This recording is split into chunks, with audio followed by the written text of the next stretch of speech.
श्री शिवाय नमस्तुभ्यम। स्वागत है आप सभी का आपके अपने चैनल दिशा स्पिरिचुअल पर। सावन महीने की कथा के अंतिम अध्याय को कृपया मेरे साथ इस कथा में अंत तक बने रहें। हर हर महादेव। यह कथा है त्रेता युग की। भगवान श्री राम लंका विजय के बाद अयोध्या लौटे तो वह बाहरी शांति होने के बाद भी उनके भीतर कुछ प्रश्न उठ रहे थे। उन्हें युद्ध में जीत मिली, वह धर्म की स्थापना कर पाए, परंतु उनके हृदय में एक सूक्ष्म जिज्ञासा अब भी विद्यमान थी कि मानव जीवन का असली उद्देश्य क्या है।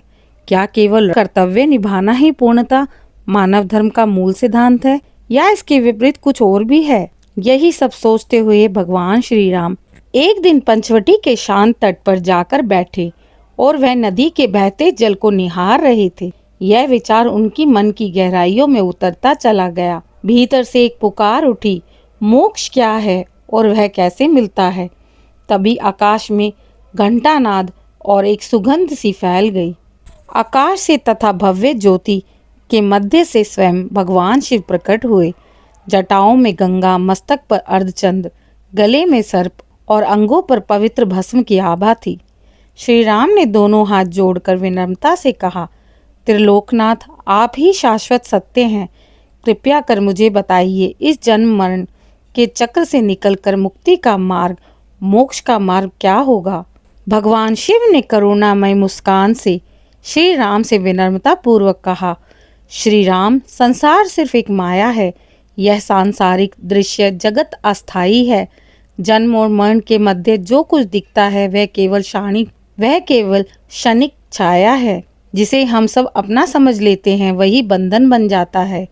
आत्मा अमर है मगर शरीर नश्वर है, पर आत्मा अजर, अमर, अचल और असीम होती है। जो स्वयं को आत्मा रूप में जान लेता है उसके सभी भय विलीन हो जाते हैं। इसका उपाय यही है कि सभी मनुष्य समझ जाए कि भक्ति ही श्रेष्ठ साधन है। जब मन, वचन और कर्म से परमेश्वर का स्मरण होता है तो हृदय कोमल और निर्मल हो जाता है। उस समय उस मनुष्य के लिए मोक्ष के द्वार स्वयं खुल जाते हैं। जो मनुष्य वैराग्य, विवेक को समझ जाता है वह वासनाओं से दूरी और सत्संग के संग विवेक का अभ्यास मन को स्थिर करता है और सत्य की पहचान कर लेता है। जिस मनुष्य ने गुरु के महत्व को जाना और समझा कि गुरु वह दीपक है जो अज्ञान के अंधकार को हटाकर आत्मज्ञान का प्रकाश फैलाते हैं। गुरु की कृपा बिना मोक्ष की राह कठिन है। श्री राम भगवान शिव के वचनों में डूब गए और ध्यानावस्था में चले गए। उनके भीतर एक उज्जवल और दिव्य प्रकाश सा फैल गया। उन्होंने देखा कि वे शरीर नहीं बल्कि अनंत, शाश्वत और निर्विकार सत्ता है, और उसी क्षण उन्हें अनुभूति हुई, मैं और शिव भिन्न नहीं, मैं वही हूँ जो शिव है।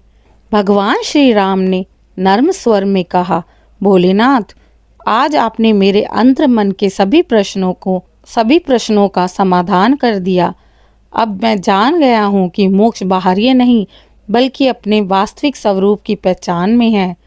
महादेव ने आशीर्वाद देते हुए भगवान श्री राम से कहा, श्री राम, जो भी प्रेम, भक्ति और ज्ञान के साथ मेरा स्मरण करता है वह जन्म मरण के बंधन से मुक्त हो जाता है। यही मोक्ष का सार है। भगवान श्री राम को यह सब सुन आत्मिक शांति मिली। भगवान श्री राम ने अपने दोनों हाथ जोड़ हर हर महादेव कहा। ओम नमः शिवाय। आशा करती हूँ आज की कथा आपको ज्ञानवर्धक लगी हो। कृपया मेरे चैनल को लाइक, शेयर, सब्सक्राइब करें। हर हर महादेव।